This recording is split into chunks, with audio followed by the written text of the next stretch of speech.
समय पे बच्चे को जन्म देना, ये आपको समझना पड़ेगा। तो ये चारों नियम ठीक करके बच्चे को जन्म देंगे तो फिर शिकायत नहीं होगी। हाँ, 99.9% बच्चे अच्छे ही होंगे। और कामना से, अगर आपने उपोषित पालन किया है ना, पहले तैयारी की है ना, और फिर कामना कर दें, सत्य क्रिया कर दें कि अगर मैंने सच में उपोषित का पालन किया है तो इस पुण्य के प्रताप से मुझे पुत्री ही हो। देखिए क्या मजाल है कि पुत्र आ जाए। पुत्र नहीं आ सकता, फिर उस गर्भ में पुत्री ही आएगी। ये है सत्य क्रिया। हाँ, अरे सत्य क्रिया से भयंकर विष भी ठीक हो जाता है। सुवर्ण शाम जातक में लंबी कथा है। सुवर्ण शाम जातक में माता सत्य क्रिया करती है। ये न सच्चे नयन सामंग धर्मचारी पूरे अहो एतेन सच्च वज्रेन विसंसाम सहन्यतु। माता ने सत्य क्रिया की कि जिस धर्म का पालन करके ये सुवर्ण शाम, श्रवण कुमार आपने नाम सुना है ना, वो तो बाद की कथा है, सुवर्ण शाम पहले की कथा है। थोड़ा सा नाम से ही आप समझ सकते हैं, सुवर्ण शाम जातक है। तो जिस धर्म का पालन करके ये सुवर्ण शाम पहले धार्मिक रहा है, उसके उस पुण्य के प्रताप से इसको ये लगा हुआ जो शरीर में घुस गया विष है वो खत्म हो जाए। कहते हैं 3 बार माता ने, पिता ने सत्य क्रिया की। पहले माता ने किया तो शरीर में कुछ हलन चलन हुई, फिर पिता ने किया, फिर शरीर और हिलाया, हाथ हिलाया, पांव हिलाया, फिर दोनों एक साथ शरीर के ऊपर हाथ रख करके सत्य क्रिया करते हैं तो उठ करके बैठ जाता है स्वर्ण सा। इतनी क्षमता होती है हमारे शीलों के पालन में, हमारे उपोषित के पालन में। इसलिए कोई भी काम जो हम शीलों से ही शुरू करते हैं। जिस व्यक्ति में शील नहीं तो भाई प्रभु की भक्ति करके तुम बड़े कैसे हो गए? कपड़ा ये वाला बदल लेने से बड़े नहीं हो गए। भिक्षु इसलिए पूजनीय हैं कि उनके पास बहुत सारे शील हैं। उस शील की वजह से पूजनीय है, उन पुण्य की वजह से वो पूजनीय हैं। और उन पुण्य का, अरे भाई आपके पास पैसा है, कहीं भी लगा सकते हैं आप। आपके बैंक में पैसा है तो उस पैसे को गाड़ी खरीदने में लगा सकते हैं, उस पैसे को आप बम खरीदने में भी लगा सकते हैं, बंदूक खरीदने में भी लगा सकते हैं, उस पैसे को आप दान देने में भी लगा सकते हैं। ऐसे पुण्य है, पुण्य को आप जहां लगाएंगे वहां लग जाएगा। लेकिन एक बुरी जगह लगाएंगे ना तो और बुराई बढ़ जाएगी, पुण्य में लगाएंगे तो और पुण्य बढ़ जाएगा। तो सब अपने हाथ में है। भगवान तो आपको मालिक बना के गए हैं, आप ही नौकर बने बैठे हैं। कोई क्या करे, बोलिए भगवान बुद्ध की। हाँ, इसलिए भगवान सबसे अनूठे हैं। बोलिए भगवान बुद्ध की। अरे बैटरी लो हो गई है, इतने धीरे से कहेंगे तो भगवान की करना।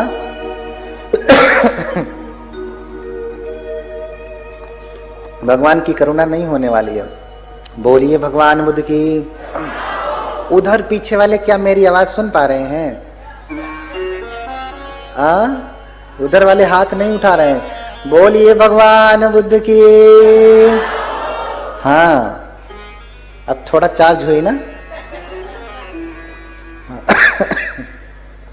इसलिए चारों नियम अब आते हैं माता महामाया के यहाँ आ रहे हैं। क्यों? माता महामाया और शुद्धोधन दोनों धार्मिक हैं, पहले तैयारी करते हैं। कहते हैं कि सब्र का फल मीठा होता है, वहीं से ये कहावत कही गई।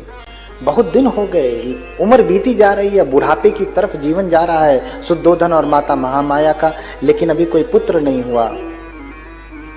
हुआ। लेकिन कभी कोई शिकायत नहीं की भगवान से, हाँ, कि हे भगवान तुमने मुझे बेटा क्यों नहीं दिया।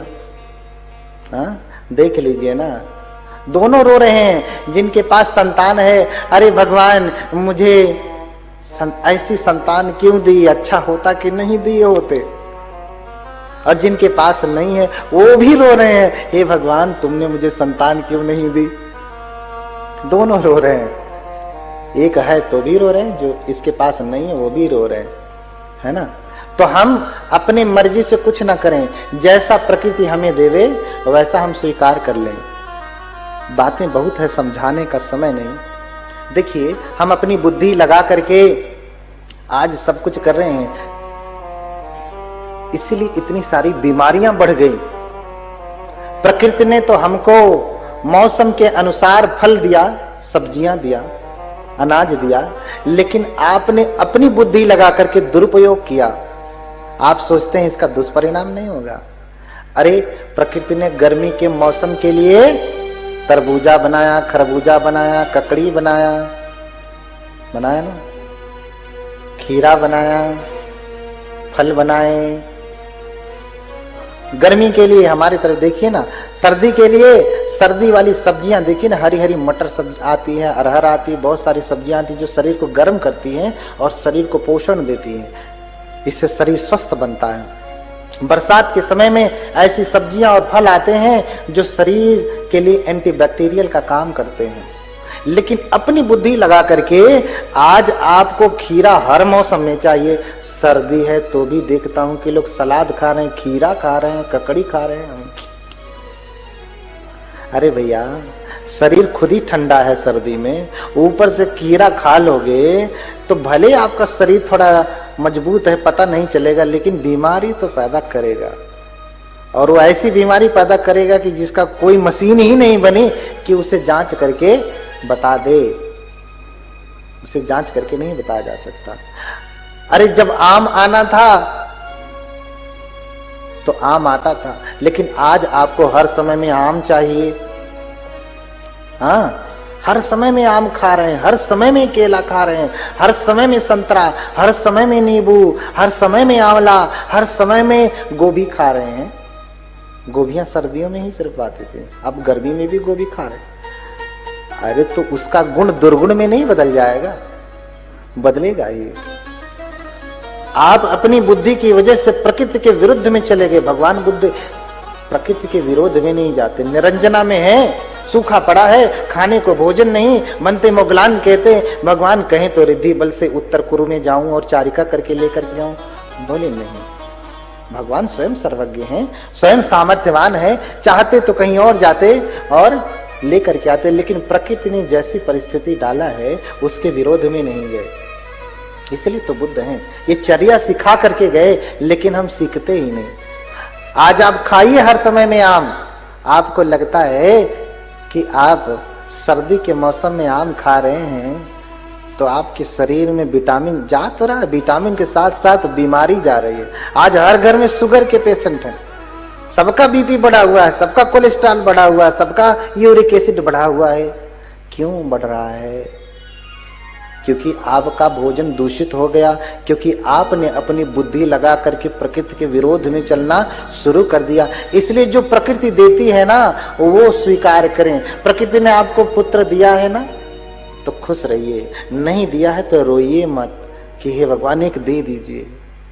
प्रकृति ने सोचा होगा कि शायद पुत्र आपके लिए नहीं है, आएगा तो शायद नुकसान ही होगा, इसलिए नहीं आया। लेकिन कर्म करते रहे। राजा सुद्धोधन, माता महामाया शिकायत नहीं करते, हे भगवान मुझे संतान क्यों नहीं दिया। बस शीलों का पालन कर रहे हैं, उपोषित व्रत रख रहे हैं। लेकिन जब होना था तब हुआ, गर्भ में बच्चा आया ही। कहते हैं कि माता उपोषित रखती हैं, व्रत का पालन करती हैं और उत्तराषाढ़ नक्षत्र में वो जाकर के बिस्तर पे लेट जाती हैं अपने कमरे में और सोती हैं। तो फिर सपना देखती हैं। क्या सपना देखती हैं? कि चातु महाराज एक देवता आते हैं और उनकी सैया को उठा ले गए हिमालय पर, और फिर उनकी देवियां, उनकी पत्नियां आती हैं, उनको स्नान कराती हैं, सुंदर वस्त्र पहनाती हैं और फिर लिटा देती हैं उसी हिमालय पर रखे हुए बेड पर। अब वो लेटी हैं और क्या देखती हैं कि एक सफेद, थोड़ा कथा से जोर से चला रहा हूं, क्या करूं, पूरा नहीं कह पाऊंगा कल तक, नहीं तो कुछ झलक ले लीजिए। हाँ,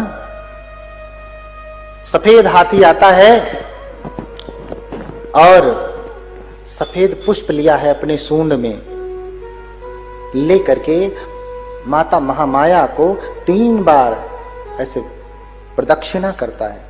देखिए हमारे बौद्ध धर्म में प्रणाम प्रदक्षिणा करने का नियम है। पैर छूना ये बहुत छोटा सा प्रणाम है।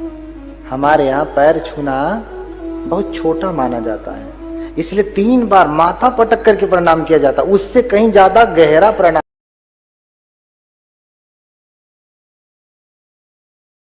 है, उससे कहीं ज्यादा आदर भरा प्रणाम है, इसलिए माथा पटक करके प्रणाम किया जाता है।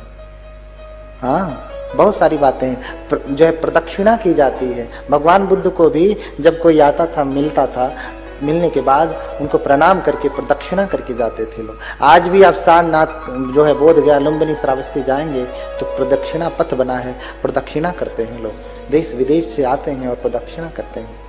हाँ, तो 3 बार प्रदक्षिणा किया और फिर दाहिने तरफ से गर्भ में प्रवेश हो गया।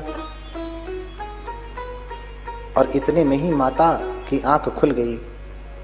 तो कुछ लोग कहते हैं कि देखो ये सब मिलावट नहीं है बौद्ध धर्म में। अरे माता के पेट में हाथी कैसे घुसेगा? अरे भैया, वो सच में नहीं घुसा था। माता लेटी है और सपना देख रही है, सपने में घुसा था। और सपने में तो हाथी क्या, व्हेल मछली भी घुस जाएगी पेट में। हाँ, नहीं होगा। सपना में तो कुछ भी हो जाता है, सपने में कुछ भी हो जाता। माता लेटी हैं और सपना देख रही हैं कि देवता उठा ले गए, और फिर वो लेटी हैं, सफेद हाथी आता है सफेद पुष्प लेकर के 3 बार प्रदक्षिणा करता है और दाहिने तरफ से गर्भ में प्रवेश हो जाता है। और ये सपना देख रही है, अरे मेरे पेट में हाथी घुस रहा है। घबरा करके निद्रा खुल जाती है, उठ जाती हैं, पसीने पसीने हो जाती हैं, देखने लगती हैं कि कहीं सच में मेरे पेट में हाथी तो नहीं घुसा। हाँ, हाथी तो नहीं घुसा। और फिर अपना ये सपना अपने स्वामी को, राजा को बताती हैं। राजा तुरंत स्वप्न के जानकारों को बुलाते हैं और फिर 108 ब्राह्मण आते हैं। उन 108 ब्राह्मण ज्ञानियों को भोजन करा करके, दान दे करके, फिर राजा निवेदन करते हैं कि इन 108 में से जो 8 ज्ञानी हैं वो रुक जाएं, बाकी 100 जाएं विश्राम करें। ये 8 लोग स्वप्न की व्याख्या करें कि इसका अर्थ क्या हुआ। तो 8 ब्राह्मणों में रामो धजो लक्षणों चापी मंती कौंडन्यो भोजो सुयामो सुदत्तो। देखिए, बौद्ध धर्म में राम एक जो है स्वप्न को बताने वाले व्यक्ति हैं, उनका नाम है राम। और फिर लक्षणों यानी लक्ष्मण नाम, वो भी एक ब्राह्मण है जो स्वप्न की व्याख्या करने वाले हैं। ठीक है, दशरथ जातक में भी राम एक बोधिसत्व के रूप में है, उनकी चर्या, ठीक है, एक बोधिसत्व के रूप में है, लेकिन अंतर है, थोड़ा सा अंतर है। ठीक है, अब 8 ब्राह्मण स्वप्न की व्याख्या करने लगे कि जो है महामाया ने जो सपना देखा है वो क्या सपना देखा, क्या सपना देखा। वो सपना देखा कि पेट में हाथी घुस गया। इसका अर्थ ये हुआ कि माता ने गर्भ धारण किया है, यानी ये गर्भवती हो चुकी हैं, इसलिए इनको सपने आ रहे हैं, उल्टी नहीं आ रही है ना। इनको सपने आए हैं, उल्टी नहीं आई है। आपको क्या आता है? सपने भी आते हैं, लेकिन उससे पहले उल्टी आती है। स्वप्न इस बात की जानकारी दे रहा है कि माता गर्भवती हो चुकी है, माता गर्भवती हो चुकी हैं। क्यों? क्योंकि एक दूसरा विज्ञान गर्भ में आने वाला है, एक विज्ञान है ही, तो इसलिए इसका कनेक्शन बन रहा है ना, तो सपना तो आएगा ही, सपना आएगा ही। इसलिए माता गर्भवती हुई है। और ये जो गर्भ इनको है, ये कोई स्त्री का गर्भ नहीं, पुरुष गर्भ है, यानी पुत्र होगा। और पुत्र होगा तो उसका भी भविष्य बताने लगते कि राजा भवि चक्रवर्ती बुद्धो अथ लोकोत्तम। अगर ये घर में रहा तो चक्रवर्ती राजा होगा, घर छोड़ा तो बुद्ध बनेगा। इतनी व्याख्या करके चले गए। उन 8 ब्राह्मणों में सबसे कम उम्र के हैं कौंडिन्य। कौंडिन्य ने कहा कि नहीं, स्वप्न के अनुसार ये जो हैं चक्रवर्ती राजा नहीं बनेंगे, बुद्ध ही बनेंगे। सबसे कम उम्र के हैं। बाकी 7 ब्राह्मण जो हैं वो 80 वर्ष से अधिक हैं। तो होता क्या है, कल कोई उम्र दराज व्यक्ति चीवर पहन करके आ जाए और हमारे कोई छोटे बनते मेहतानंद जी जो कई वर्षों से 6-7 वर्षों से चीवर में हैं, दोनों को बिठा दिया जाए तो आपको क्या समझ में आता? बट मोटे बनते कौन आए हैं? हाँ, वही है ना, उम्र दराज वाले वही दिखते हैं ना। नहीं, धर्म में जो है प्रवज्ञा से आयु गिनी जाती है और विद्वता के क्षेत्र में उसके ज्ञान से उसकी आयु गिनी जाती है, उम्र से नहीं। कितना ज्ञान है इससे महत्व दिया जाता है। 80 वर्ष से अधिक हैं, सबने कहा या तो चक्रवर्ती राजा होंगे या फिर बुद्ध होंगे, लेकिन कौंडिन्य ने सत्य कह दिया कि नहीं, ये राजा नहीं होंगे, ये तो बुद्ध ही होंगे। क्योंकि जिस हिसाब से सपना आया है ये राजा नहीं, ये घर छोड़ेंगे, बुद्ध बनेंगे। तो राजा को अच्छा नहीं लगा। कौन पिता कौन माता चाहती है कि उसका बेटा भिक्षु बने? कोई माता चाहती है? हाथ उठाएं। बहुत लोग उठा लेंगे, तो उठाइए ना इधर से। तो जो चाहते थे उनके बच्चे पहले से ही हो चुके हैं, अभी चाह ही नहीं रहे। हाँ, जिन्होंने चाहा उनके बच्चों ने घर छोड़ दिया है, वो हैं। हाँ, हो सकता है किसी ने कल ही चाहा हो या अभी अभी चाहा, तो समय लगेगा।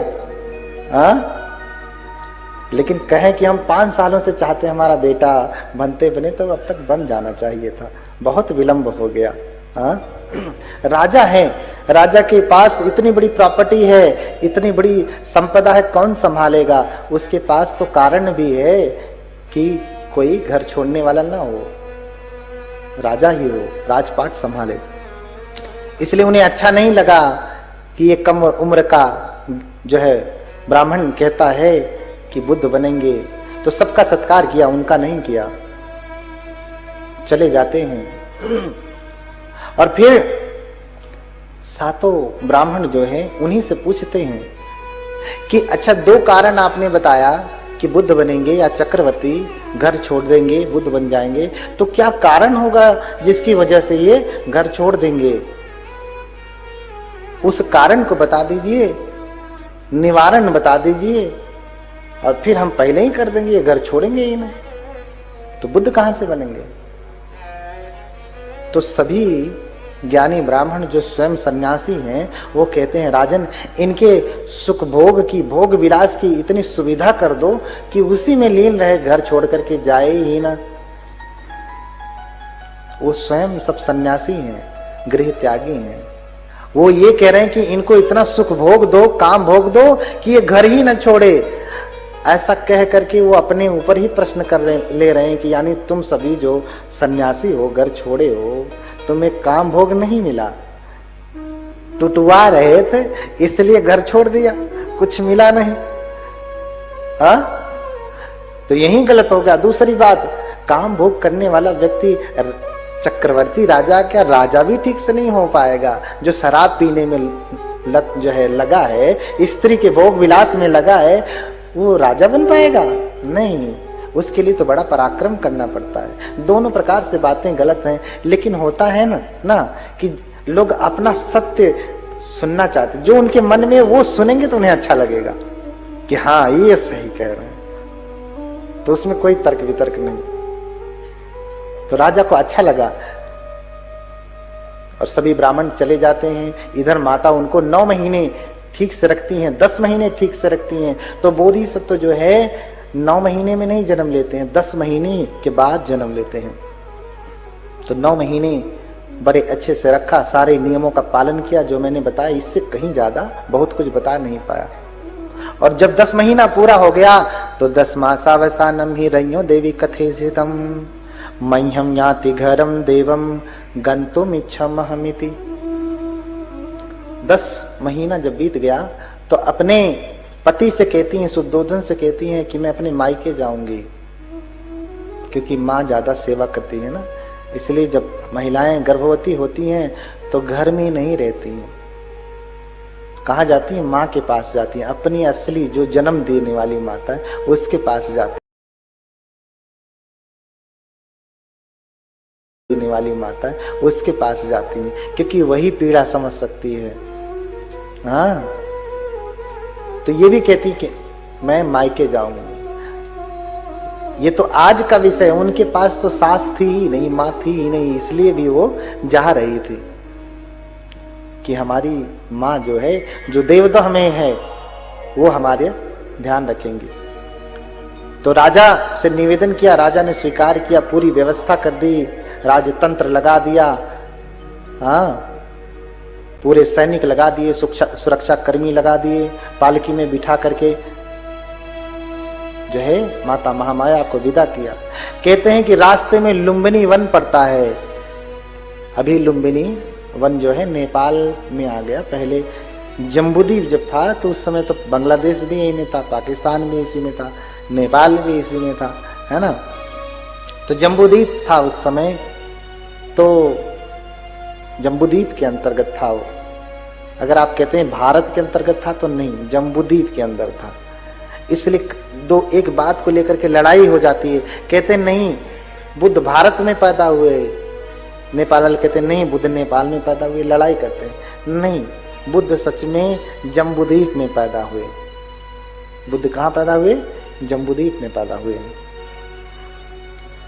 नेपाल में पड़ता है इस समय, लुम्बिनी वन पड़ता है, और इतना सुंदर वन है। माता महामाया वहां रुक जाती हैं, अपने सेवकों से कहती यहीं रोको, मैं थोड़े देर विचरण करूंगी फिर चलूंगी आगे। तो रोक देते हैं। माता महामाया उस वन में विचरण करने लगती हैं। एक सुंदर सा साल वृक्ष दिखा, उसकी शाखा लटकी हुई थी, मानो हाथी के सुंड के समान हो, बहुत सुंदर लग रहा था। इसलिए माता टहलते टहलते उस साल वृक्ष की शाखा को पकड़ लेती हैं। कहते हैं कि तब तक देवताओं ने आकर के शाखा को ऊपर उठा लिया। आप ऐसा समझे कि हवा चली होगी, शाखा ऊपर चली गई, है ना। माता ने जैसे ही उस साल वृक्ष की शाखा को पकड़ा, पकड़ते ही वो वृक्ष की शाखा ऊपर चली गई। कहां चली गई? ऊपर चली गई। माता ने शाखा छोड़ा नहीं, शाखा को पकड़ी है। इसी समय जब हाथ छोड़ेंगी नहीं तो हाथ के साथ पूरा खिंचाव पड़ेगा ना इधर के भाग में, तो झटका कहाँ लग गया? गर्भ में, पेट में झटका लगा, और फिर प्रसव वेदना शुरू हो गई। माता अभी हाथ से पकड़ी है, छोड़ी नहीं, उसी समय पीड़ा होने लगी, प्रसव पीड़ा होने लगी। दासियों ने तुरंत कपड़े का घेरा बना लिया, कनात घेर लिया, और माता खड़ी है। खड़े खड़े ही कहते हैं इतने समय में खड़े खड़े कनात गिरा, पीड़ा हुई, कनात गिरा, और खड़े खड़े माता ने अपने पुत्र को जन्म दे दिया। बोलिए भगवान बुद्ध की। अच्छा, डाली पकड़ने में, ऊपर जाने में, है ना, अभी पकड़ी ही है, खड़े खड़े, इतने में कितना समय लगेगा? मिनट भर भी नहीं लगा, सारी क्रिया हो गई। तो बोधिसत्व तो गर्भ में रहते हुए भी माता को पीड़ा नहीं देते, आते समय पीड़ा नहीं देते, और गर्भ से बाहर आते समय भी पीड़ा नहीं देते। इतने समय में क्या पीड़ा होगी? प्रसव वेदना भी नहीं हो पाई ठीक से कि बोधिसत्व तो बाहर निकल गए। तो जायंती शेष मनुषा मलमक्खी तंगा जातो पने संग पवरो दीपदान मिंदो अचंत सन्न मल कासिक वथ कम्ही निघित नघतर चारु मणि वसुधो। देखिए, संसार के जितने भी प्राणी जब जन्म लेते हैं ना, तो कैसे जन्म लेते हैं? गंदगी के साथ जन्म लेते हैं। जायंती शेष मनुषा मलमक्खी तंगा। जितने भी लोग जन्म लेते हैं कैसे जन्म लेते हैं? गंदगी से लिपट करके जन्म लेते हैं कि जॉनसन्स पाउडर लगा करके आते हैं, हाँ, काजल वाजल लगा करके आते हैं, मेकअप वोकअप करके आते हैं। ऐसा तो नहीं होता ना। कैसे जन्म लेते हैं? गंदगी के साथ जन्म लेते हैं। लेकिन जातो पने संपवरो द्विपदानाम इंदो, जो दो पैरों में इंद्र की बात है, द्विपदान मिंदो, हाँ हाँ, जिनके पैर सबके द्वारा पूजित हैं, हाँ, तो ब्रह्मिंद देविंद नरिंद राजा,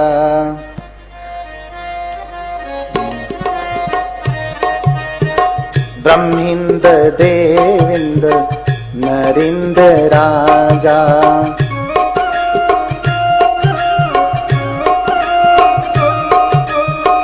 बोधि सुबोधि करुणा गुणगण, करुणा गुणगण, बोधि सुबोधि करुणा गुणगण, बोधि सुबोधि करुणा गुणगण, पञ्ञापदीप जलितो जलन्तम्, पञ्ञापदीप जलितो जलन्तम्, वन्दामि बुद्धं भवपारतिन्नम्, वन्दामि बुद्धं भवपारतिन्नम्। हाँ, वंदना करने आया, मेरे पीछे पीछे दोहराएंगे क्या? दोहराएंगे?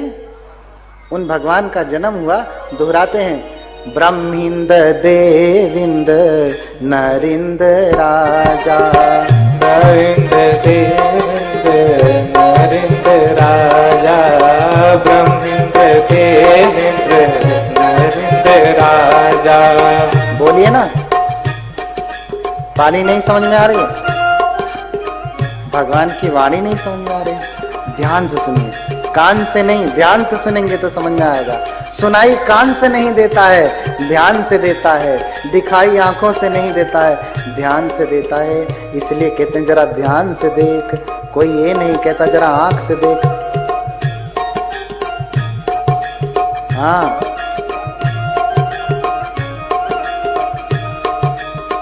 ब्रह्मिंद देविंद नरिंद राजा, ब्रह्मिंद देविंद नरिंद राजा, ब्रह्मिंद देविंद नरिंद राजा, बोधि सुबोधि करुणा गुणगण, बोधि सुबोधि करुणा गुणगण। बोलिए ना, बोधि सुबोधि करुणा गुणगण, बोधि सुबोधि करुणा गुणगण, बोधि सुबोधि करुणा गुणगण, बोधि सुबोधि करुणा गुणगण, पञ्ञापदीप जलितो जलन्तम्, पञ्ञापदीप जलितो जलन्तम्। बोलिए ना, पञ्ञापदीप जलितो जलन्तम्। ध्यान से सुनिए,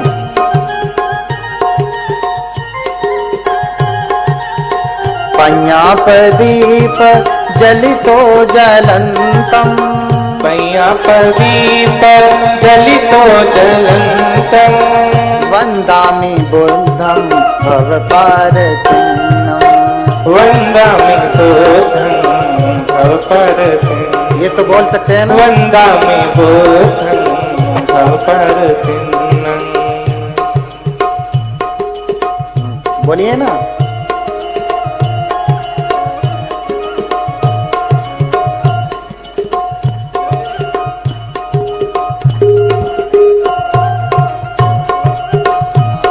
बोलिए ना,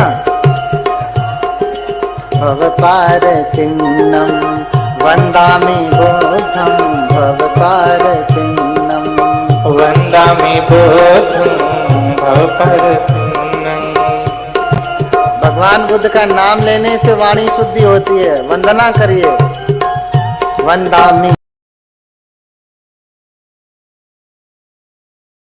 वंदामि बुद्धं भवपारतिन्नं वन्दामि बुद्धं भवपारतिन्नं।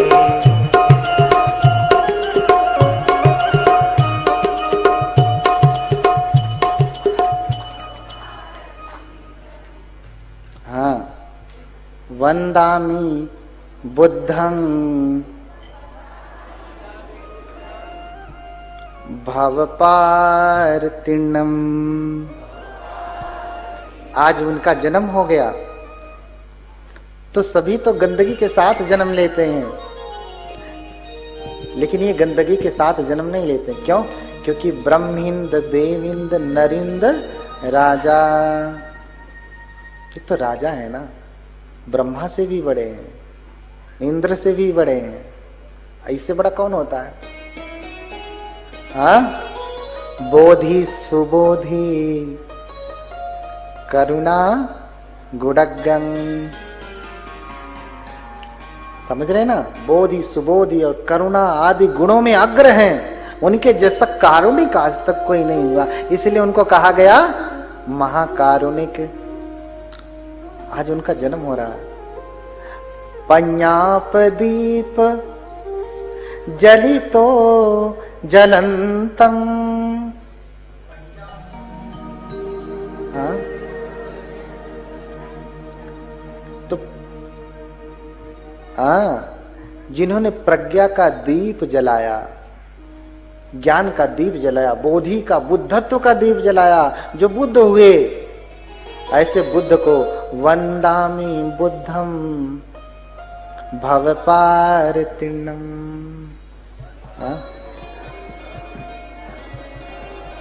बोलिए भगवान बुद्ध की। हाँ, तो ऐसे बुद्ध की मैं वंदना करता हूं जो भव पार कराने वाले हैं, भव के पार जाने वाले हैं। हाँ, तो सभी मनुष्य गंदगी के साथ जन्म लेते हैं। बोधिसत्व बुद्ध जब जन्म लेते हैं तो गंदगी के साथ नहीं जन्म लेते हैं। जायन्ति शेष मनुषा मलमक्खी तंगा जातोपने संपवरो द्विपदनाम इंदो।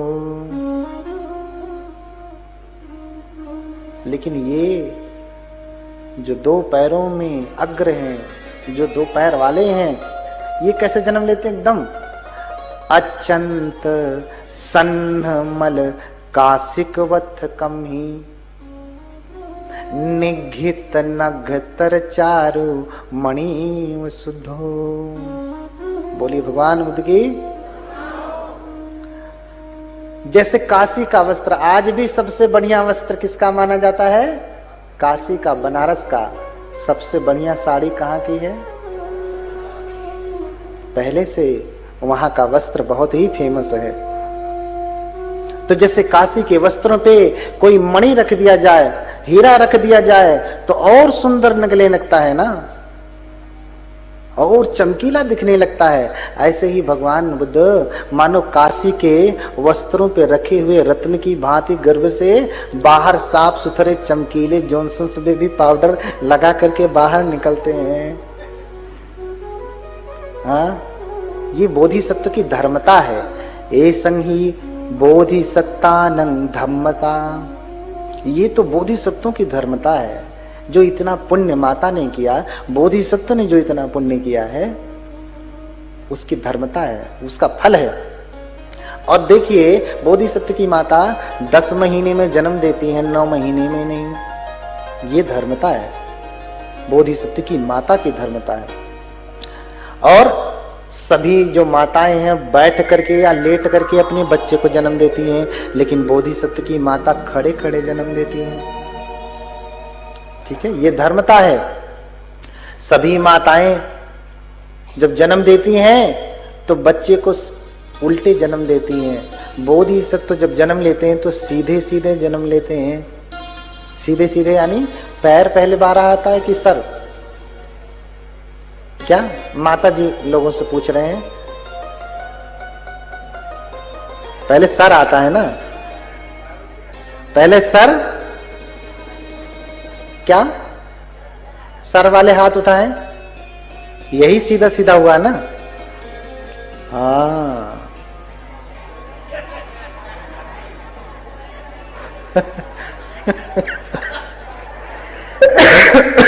बोलिए भगवान बुद्ध की।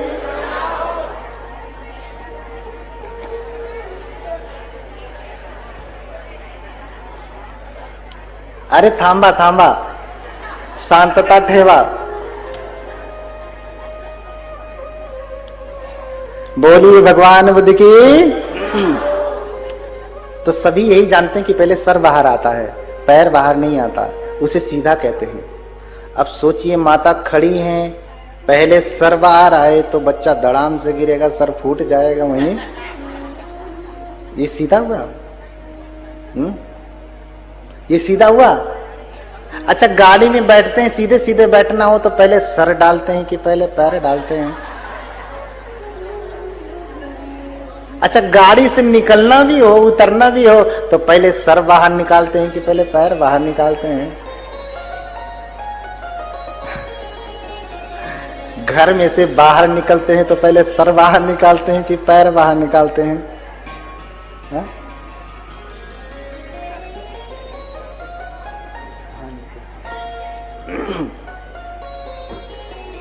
हाँ घर में से बाहर। अच्छा अभी यहां से बाहर निकलेंगे तो पहले सर बाहर निकालेंगे कि पहले पैर बाहर निकालेंगे? तो सीधा सीधा क्या है? पैर बाहर आना। अच्छा हमारी तरफ एक परंपरा है, हमारा जन्म उधर उत्तर प्रदेश का है ना, उत्तर प्रदेश का जन्म है, रहते श्रीलंका में है, अध्ययन आदि चलता है। हाँ उधर कभी कभी ऐसे साल पड़ जाती है, गर्दन टेढ़ा हो जाता है। इधर होता है, यहाँ दर्द होता, गर्दन सीधा ही नहीं होता। तो गांव में कहते हैं कि जो उल्टा पैदा हुआ है उससे लात मरवा ले तो सीधा हो जाएगा। ऐसा होता है ना इधर भी? हाँ। अच्छा आप सोचिए, जो स्वयं उल्टा है, जो स्वयं टेढ़ा है, वो टेढ़े को सीधा कर पाएगा? इसका मतलब कि जो सीधा होगा वही ना टेढ़े को सीधा करेगा। इसका अर्थ ये हुआ कि जिसको हम उल्टा कह रहे हैं सच में वो उल्टा नहीं था, वो सीधा पैदा हुआ है, इसलिए टेढ़े को सीधा कर देता है। बोलिए भगवान बुद्ध की। तो जब बोधिसत्व बाहर आते हैं तो सीधे सीधे आते हैं, पहले पैर बाहर आता है, और जब बाहर आता है पैर तो 7 कदम चलते हैं। हाँ 7 कदम चलते हैं, ऐसा वर्णन मिलता है। ये तो बोधिसत्वों की धर्मता है। और जहां जहां चलते हैं कहते हैं कमल का पुष्प खिल गया। कमल का पुष्प अर्थात शुद्धता का प्रतीक है। कभी कभी बातें जो है अतिशयोक्ति में कही जाती हैं। जब कोई कवि कुछ लिखता है ना, हाँ तो वो कैसे लिखता है? वो हमेशा अतिशयोक्ति में लिखता है। लिखता है ना, पर चौपाई पढ़ा करते थे ना, मुख मयंक सम मंजू मनोहर। मुख आपका कैसा है? चंद्रमा के समान है। तो क्या सच में मुख चंद्रमा जैसा होगा? हाँ चंद्रमा तो फिर भी गोल सा होता, मुख कभी ऐसा कोई मुख देखा जो सर्किल जैसा गोल है बिल्कुल? हाँ ऐसा होगा? आदमी का मुख तो पूरी तरीके से गोल भी नहीं होता, फिर चंद्रमा जैसा कैसा होगा? है ना? तो कुछ बातें जो हैं संकेत में कही जाती हैं, है ना, संकेत में कही जाती हैं।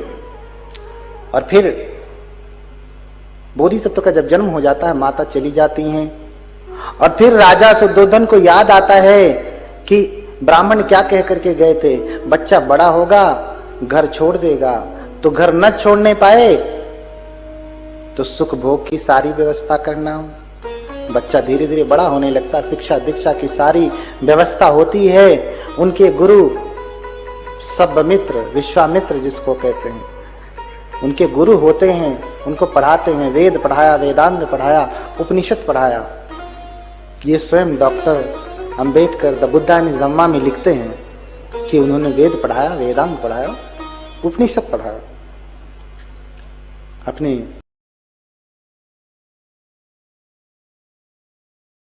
अपने शिष्य को, पुत्र को।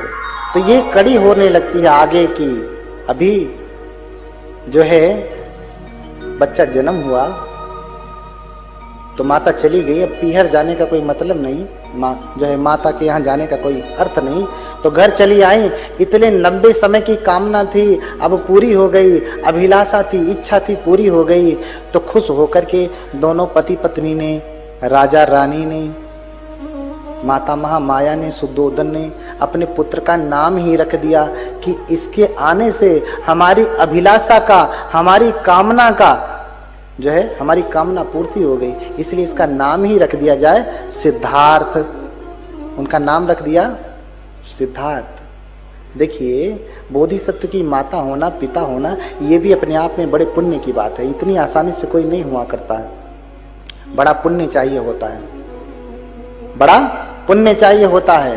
कहते हैं कि माता महामाया जाति सताम पंचम नूनकानी सबोधिसत्वस्य बभूव माता।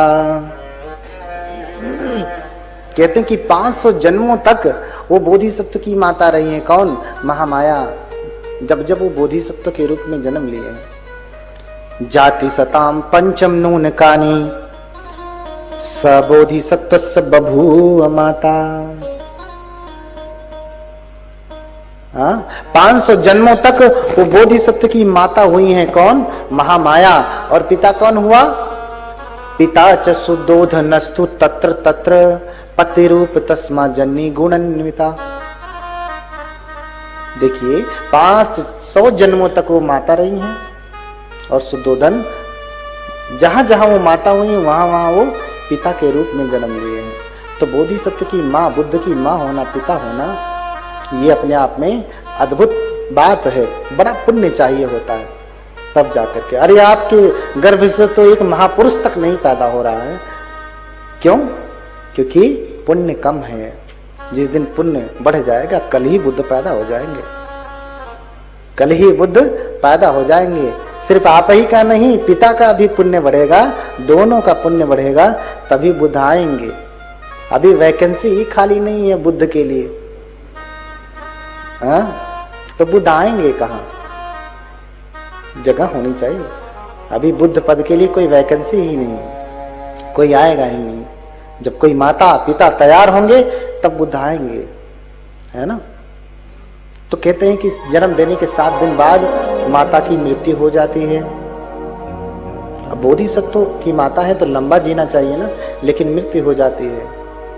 ये भी लोग कलंक लगाते हैं कि अच्छा, बुद्ध थे, उनकी माता थी, तो जन्म लेते ही माता की आयु, अरे सब 100 साल जीते तो उनको 200 साल जीना चाहिए, लेकिन 7 ही दिन में उनकी मृत्यु हो जाती।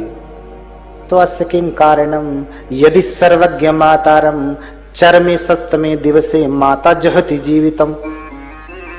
तो इसका क्या कारण है कि 7 दिन के बाद माता ही चली जाती है, नहीं बचती हैं? कारण ये है कि जिस गर्भ में बोधिसत्व निवास करते हैं वो गर्भ चैत्य भूमि की भांति पावन हो जाता है। अब उसमें कोई दूसरा जीव, दूसरा पुत्र, दूसरा लड़का आने के योग्य नहीं बचता।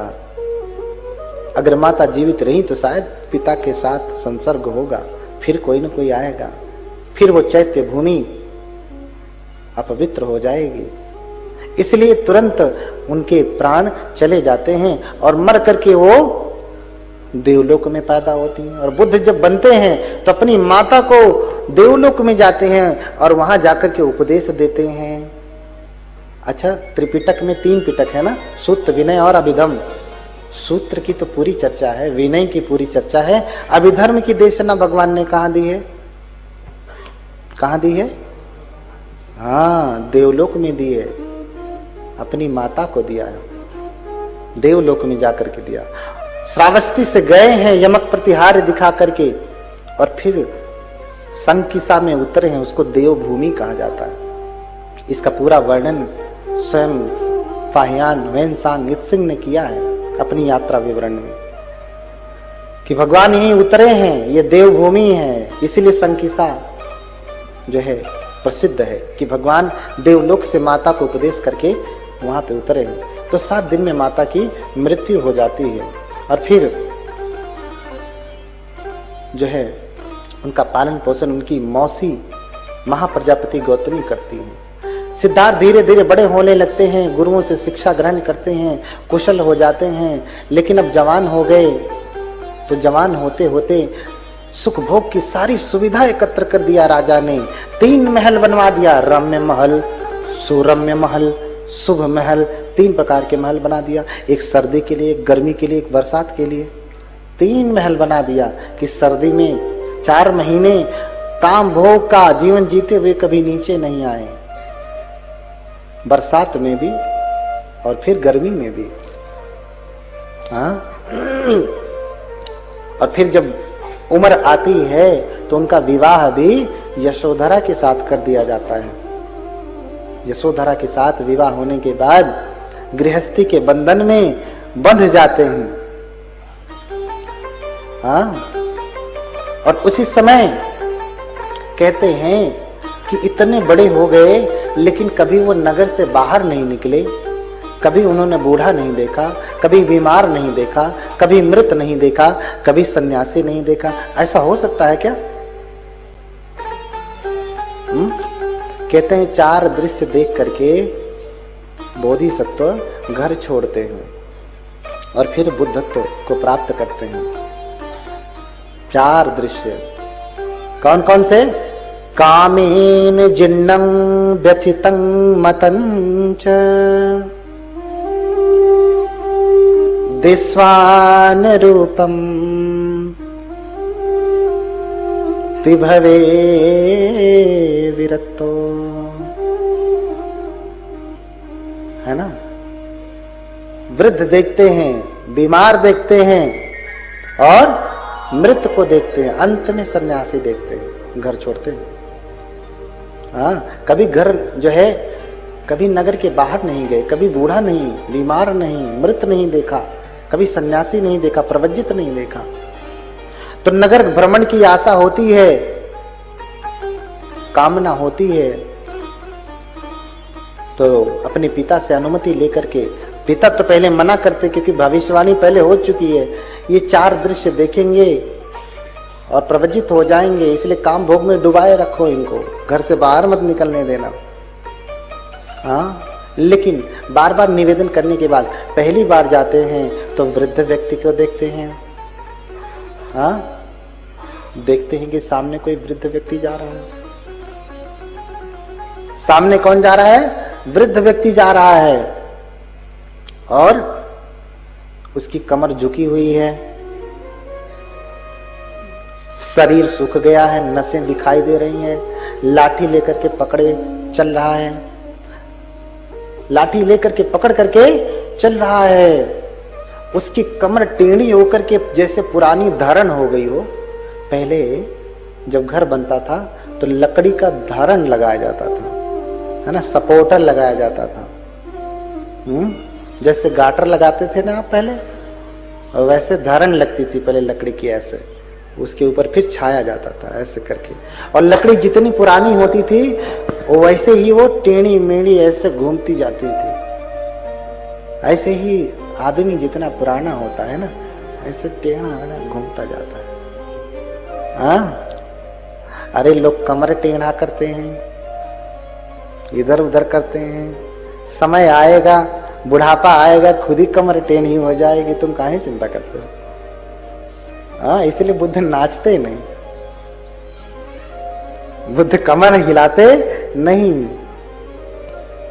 ऐसा नहीं करते। ना तो अनुमति देते कि भिक्षु चलो तुम डांस करो, है ना, डांस करो, ऐसा भिक्षुओं के लिए भगवान ने अनुमति नहीं दिया है।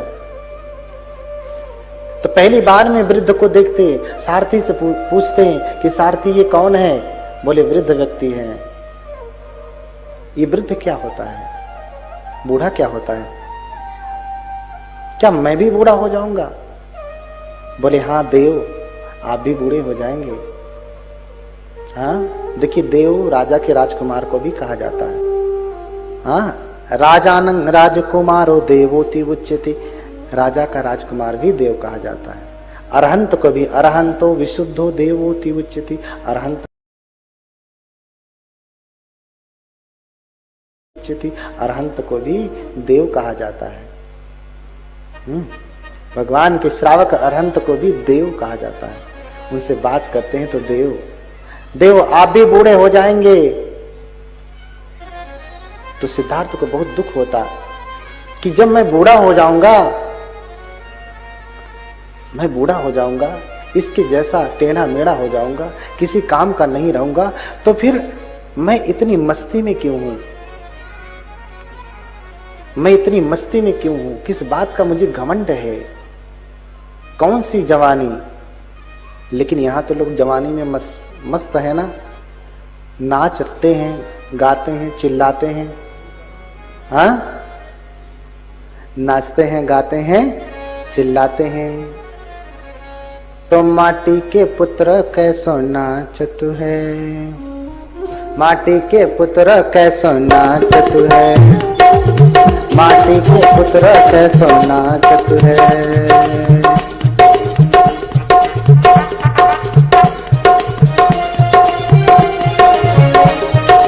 हाँ, माटी के पुत्र कैसो नाचत है हो।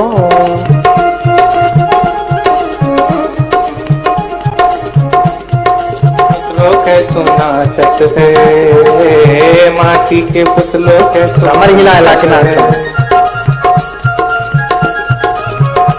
अब कुछ लोग अहंकार से नाचते हैं। हाँ, माटी के पुत्र कैसो नाचत है, माटी के पुत्र कैसो नाचत है, माटी के पुत्र कैसो नाचत है। जब कछु पावे तब गर्व करत है, जब कुछ पावे तब गर्व करत है, जब कुछ पावे तब गर्व करत है। थोड़ा सा रंगीन कागज बढ़ जाए तो कितना अहंकार हो जाता है ना, घमंडी कर हो जाता है। अहंकार से चलता है कि मैं तो बड़ा, मेरे सामने कौन टिकेगा। बदमाशी करता है, पैसों से खरीद लेता है सिस्टम को। जब कछु पावे तब गर्व करत है, जब कुछ पावे तब गर्व करत है, जब कुछ पावे तब गर्व करत है। मैया गई तब रोवन लगत है, मैया गई तब रोवन लगत है, मैया गई तब रोवन लगत है। मैया माने माया का, मैया यानी धन दौलत, रुपया पैसा, स्त्री। हाँ, आज की भाषा में कहें तो लड़के लड़कियों के लिए, समझ गए होंगे। कोई किसी के लिए जान देने को तैयार है, कोई किसी के लिए जान देने को तैयार है। हाँ, कोई किसी के लिए जान देने के लिए तैयार है, कोई किसी के लिए फांसी लगाने को तैयार है। हाँ,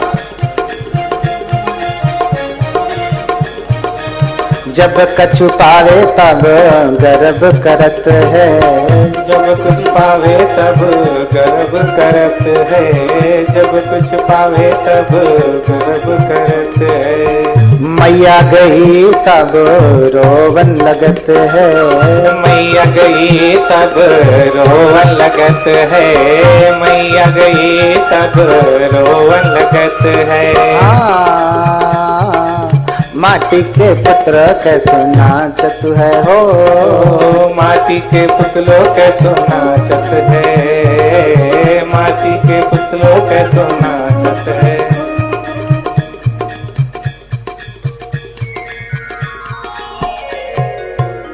देखा है ऐसा पुतला नाचते हुए?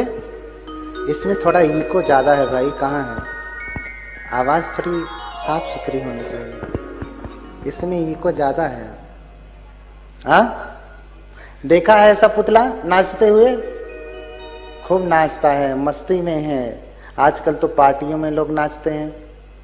हाँ, जब कुछ आ जाए तो घमंड से नाचता है। तो कोई कोई तो जवानी में नाचते हैं, मस्ती में नाचते हैं, क्योंकि उन्हें लगता है कि हम पहली बार जवान हुए हैं, थोड़ा नाच लें। हाँ, यही उम्र है, कर ले गलती से। बताओ, ऐसा गाना चलता है। हाँ, अब मेरे समझ में नहीं आता, किसी ने गा दिया, चलो उसकी गलती है, उससे ज्यादा बुरे कौन है? ये चलाने वाले। हाँ, जो ये गाना चला लेते हैं, क्या यही उम्र है, कर ले गलती से मिस्टेक। भैया ऐसा गाना सुनेगा तो गलती से मिस्टेक कर लेगा। हाँ, तो ऐसा गाना चलना चाहिए? ऐसा गीत चले क्या? चलता नहीं है, तुरंत उसके ऊपर तो FIR होना चाहिए। हाँ, उम्र कैद होनी चाहिए कि ऐसा गाना चलाता है जो समाज को। हाँ, देखिए शादी होती, विवाह होता, लोग कितने फुहड़ गाने चलाते हैं। उसमें अध्यापक वर्ग के घर पे भी जब शादियां होती हैं तो डीजे में वही गाने बजते हैं जो कभी उसने घर में सुनाया नहीं होगा। हाँ, बताओ ना, ये कौन सी शिक्षा आ रही है? ये सब, यही सब तो है जवानी का अंधापन। हाँ, ये सब त्यागिए, गलती से मिस्टेक्स मत सुनाइए उनको। अगर वो सुनने लगे तो फिर गड़बड़ी हो जाएगी। इसलिए सिद्धार्थ कुमार जब देखते हैं कि अरे कि सभी लोग बूढ़े होंगे, तो सारथी से कहते हैं कि धिग सारथे अबुध बाल जनस्य बुद्धि यद यौवनम मदमत जराम न पसेत। इसका इको कम कर दीजिए, बहुत थोड़ी साफ आवाज रहे। हाँ, अरे धिक्कार है सारथी ऐसे लोगों को जो जवानी में मस्त होकर के, मदमत्त होकर के बुढ़ापे को नहीं देखते कि एक दिन बुढ़ापा आएगा तो ये सारा जो ग्लो है ना, ये चला जाएगा। तो अभी किया क्या? अरे लोग जन्मदिन मनाते हैं, 80 साल का व्यक्ति भी केक काटता है और हैप्पी बर्थडे टू यू कहता है, हैप्पी बर्थडे टू मी।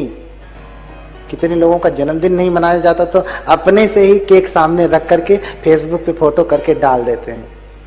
हाँ, फेसबुक पे फोटो डाल देते हैं। हाँ, कि हैप्पी बर्थडे टू मी। 40 साल का हो गया व्यक्ति हैप्पी बर्थडे मनाता है, 50 साल का व्यक्ति हैप्पी बर्थडे मनाता है, 20 साल का व्यक्ति हैप्पी बर्थडे मनाता है। उसे ये नहीं पता कि 20 साल मौत के करीब पहुंच गया। अब बचे कितने? किया क्या? 40 साल का व्यक्ति जन्मदिन मनाता है, इतने दिन के लिए वो मौत के करीब पहुंच गया। अभी बचा कितना? गिनती के दिन बचे हैं। हाँ, गिनती के दिन बचे हुए हैं, उंगली पे गिने जा सकते हैं, इतने कम दिन बचे हैं और ये जन्मदिन मनाइए। लेकिन उस दिन पे अगर ये याद कर पा रहे हैं कि नहीं, मेरा 20 वर्ष चला गया, 30 वर्ष चला गया, मैंने किया क्या, मेरे हाथ में क्या है जो मेरे साथ जाएगा, तब तो आपका जन्मदिन सार्थक है। नहीं तो आपसे बड़ा अज्ञानी कोई नहीं है जो जन्मदिन ऐसे मनाता है। तो हाँ, तो धिगसार थे अबुध बाल जन से बुद्धि यद यौवनम मदमत जराम न पसेत। जो यौवन में मदमस्त होकर के बुढ़ापे को नहीं देखते। लोगों को लगता है कि हम ऐसे पैदा ही हुए हैं, कभी बूढ़े होंगे नहीं, इसलिए कुछ सुनते भी नहीं। तो पहली बार के दृश्य में बूढ़े को देखते हैं, फिर बीमार को देखते हैं, फिर मृत को देखते हैं, अंत में प्रवज्जित को देखते हैं। हाँ, मनोरमम पब्बज्जितं ते संरूपम। सबसे अच्छा उन्हें प्रवज्जित का रूप लगा। क्यों? क्योंकि प्रवज्जित व्यक्ति ही है जो सत्य की खोज में है, और सत्य प्राप्त कर लेने के बाद व्यक्ति समस्त दुखों से मुक्त हो जाता है। तो प्रश्न होता है, कभी कभी लोग कहते हैं कि क्या सिद्धार्थ ने कभी बूढ़ा नहीं देखा, कभी बीमार नहीं देखा, कभी मृत नहीं देखा? ये बड़ा कठिन प्रश्न है ना। उत्तर मिला? नहीं मिला ना।